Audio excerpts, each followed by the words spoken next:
Hey guys, hope you're well. I want to talk about the journey of being an entrepreneur.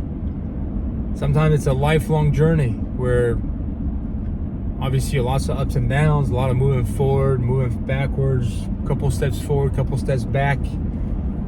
And I've been involved in and invested in multiple businesses over the years. Just because starting out, there were things I knew I was interested in, but I also learned a lot and wanted to kind of experiment and learn about businesses through investing and owning in different verticals. Real estate's always been my main drive. It's what I gravitated towards when I was younger, and always liked the tangible aspect of it, and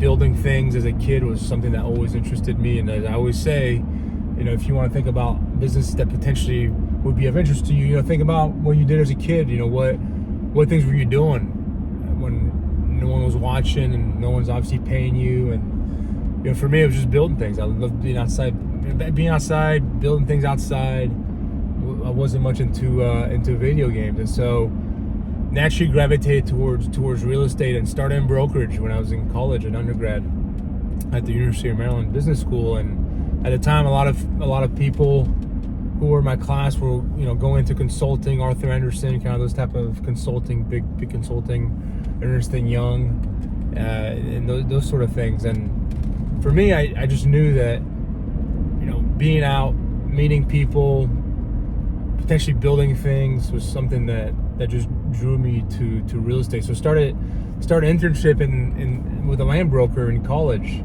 and as you've heard me say probably before in a video, if you want to get into real estate, brokerage is a great way to get into it, especially commercial brokerage. If you're interested in commercial real estate, I started on the land side, and land brokerage is really important, and buying land is really where you make your money and your basis in your deal. When you do a development deal, it's all about buying the land at the right price. If you overpay for the land, sometimes it's hard to make it up on the construction, on everything else. So understanding land and how to find it, how to acquire it, the right zoning, changing zoning, all those processes, how to structure all that is very key to building anything in real estate. So being a broker exposes you really quickly to especially on the land side, and how deals are structured, and talking to builders that I was brokering real estate for, and was able to learn a lot from them. And so that I'm really thankful that I had that experience starting out, and then wanted to go on and do developments. Was interested in building things. I think the little kid inside of me that enjoyed building things, brokerage just didn't fulfill that. I was out and about and meeting people, that was fine. I loved being out and being in the real estate field, but really wanted to start looking at building things. And so started to think about, well, what's really needed in real estate? What are people really needing? And housing, I was always interested in housing, and the land brokers I did was specifically geared at housing. So I was familiar with home builders and housing, and quickly identified the need for attainable housing, missing middle, affordable housing. And asked myself, why don't we have more of this type of housing? And quickly realized that, well, we're building a one-off building every time, one-off house. And we're building out in the element, limited labor, time delays, and so thinking to myself, well, how is that something we could solve? Started to gravitate towards modular and factory building, and seeing what was being done there, and seeing how we could take that and improve that, and make a home that was not only affordable but also sustainable. And those are the things that really interest me about doing what I'm doing with iUnit, is being able to build this new type of housing, where I get to input all this type of new technology that's coming out, with the roof shingles from GAF and GF Energy, and some of the heat pump systems, and just all the efficiencies of new mechanical systems that are coming out are really making a difference to these homes. And it's really interesting. Again, personal interest. You got to be interested in the topic that you're working on. And so that's been really my main focus for the last 10 years. But in between, when we had the Great Recession of 2008, in real estate had really taken a hit, and I had not started iUnit at the time. I hadn't gone back to grad school at the time. I was just kind of seeing what other entrepreneurial things would interest me. I invested in a fitness franchise called Snap Fitness, and had a reasonable amount of success. And on the first location that we built, and that was the only one that we ended up building, but had success with it. Had found a good placement for it, and but just retail just didn't end up really being my thing. Kind of the repetition of it. I think the lack also of being able to change things when you're buying into a franchise. You're really buying into a system, and so you're kind of stuck in that system, which can work well for many folks. But for me, I think the innovative side was really missing. And it was right around that time that I decided to go back and get my master's degree in real estate development specifically. In real estate, a lot of the deals are made in the capital stack and understand finance and understanding how to finance deals. And having come from the brokerage world, had not really been exposed to the finance side. So going back and working on that and working on the finance side really helped me, give me a good foundation of understanding how deals are structured, put together. And that's at the time when I started to formulate my idea for iUnit and started to put that together. So, again, tried different things along the way, and I'm thankful for all the different experiences that I had. Also invented a sushi gadget for people to make sushi at home. I've always wanted to invent a gadget, and my wife and I loved eating sushi at home. This was before the kids, years ago, before I even started iUnit. It was kind of exploring other entrepreneurial things that I wanted to do during the Great Recession. And one night we tried making sushi at home, and it was really difficult to make with a bamboo mat. And I looked at her and said, "Hey, I've always wanted to invent a gadget, so let me hire an engineer and a sushi chef." And away we went. We launched on Kickstarter and viraled out of that, and ended up on DIY Network as well, and ended up being a bestseller on Amazon, and it was my first and only patent so far. And all that was just a great learning experience. Was able to make some money along the way.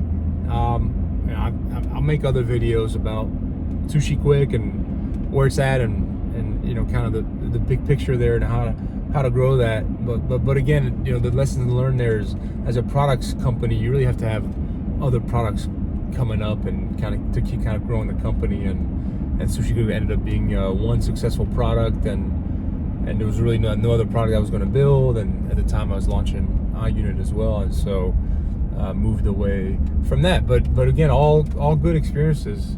It's knowing how to design a product and take it through the prototype stage, and launching on Kickstarter, and going through the building of the mold, and dealing with the manufacturer, and dealing with on-site sales, and all that is tremendous experience. And if you have a physical product idea, feel free to ask some questions on that. I can add some videos on the channel based on that. Again, I'm trying to figure out which direction to go with the channel here. There's a lot of things that I want to talk about, can't talk about, and I just want to see what the audience is really interested in. But it's been a fun entrepreneurial career, and with a lot of different turns that you don't see coming. But hindsight's always 20/20, as they say. So on the spot, doesn't make much sense. But when you look back, you're almost always glad that happened to you. So you can kind of get to that next level, and that's the way you should look at it. If you have an idea and you want to start something, it's just going to be a win-win. If it's successful, obviously that'll be a win. But if it's not, it'll still be a win, because you learned a lot, and it's gotten you closer to understand who you are, things you're good at, things you're not good at, things you're interested in, things you're not interested in. That's one thing I've said previously in another video, and I will keep saying, is entrepreneurship is kind of that front row seat to really figuring out who you are and things you're good at and things you're not and things you enjoy, because you have to do everything. You have to wear all hats, and so it's a great school for that. Where sometimes if you go from college to a corporate job and you're kind of doing a specific task, it doesn't really push you as hard as when you're an entrepreneur. So it's always a win-win, and this is the country to do it. You know, being from France originally, as an immigrant, you know, I can say firsthand that I'm thankful and blessed that America gave me all these opportunities to pursue and pursue all my interests, and whatever idea I had, I put my mind behind it, was able to see it through, and doors opened up and people were willing to help, and that's what makes this country great, this community that we have. And that's also part of all these videos that I'm putting together to give back to the ecosystem and to the future entrepreneurs, so they can hopefully get a couple of nuggets from these videos. There's always, you know, there's guys that I've followed over the years, mentors, and always looking for those little nuggets that I can use in my life as well. And you know, come up with your own story. Everyone has their own story, their own background, their own experiences, and that's the fun part of life, to really explore. And in America, you have that opportunity, right? You can quote unquote fail and pick yourself up and try something else, and society's there to cheer you on, not to boo you and put you aside and tell you that you're a failure. And it really has to stay that way, because again, not to pick on France, and just because I know that system real well, but it doesn't tend to be that way as much. I'm being as politically correct as I can, and there's successful entrepreneurs in France. There are. I'm not saying you can be, but it's a lot harder, a lot more confined. Where here you've got multiple ways to make it, and at any time you can be an entrepreneur at any age. You know, and again, in France, if you're kind of, say you're in the 60s and you have an idea, it's gonna be a lot harder for you to do it than when you're in your 20s, just because society in France, and again generalizing, but if you're in your 60s, you're kind of supposed to retire and step aside. Or here, if you're 60 or 70 or whatever the age is, and you want to start something, most people would say, good for you, it's great, you know, good luck with it, you know, keep pushing. How can I help? Can I make a couple introductions?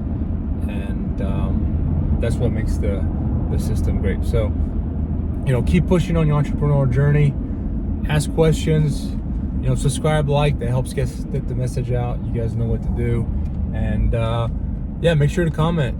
Let me know if any questions that helps drive the conversation, and a lot of different rabbit holes we can go down, and I'm gonna start coming up with some more specific things I can talk about, but I don't want to get too specific where I lose the audience. It'd be great if we could kind of have a conversation. I might try some live. I'm up for live videos. If I start to see some traction on the channel, I actually would much prefer probably doing the live, because here I'm kind of doing live here off the cusp as I have some time here between things in my day. But it'd be great to do a live event. You guys can ask questions and I can respond, and I love that. I love being put on the spot, asking hard questions and getting to details on things that you guys are interested in. So appreciate you guys tuning in, and have a good one.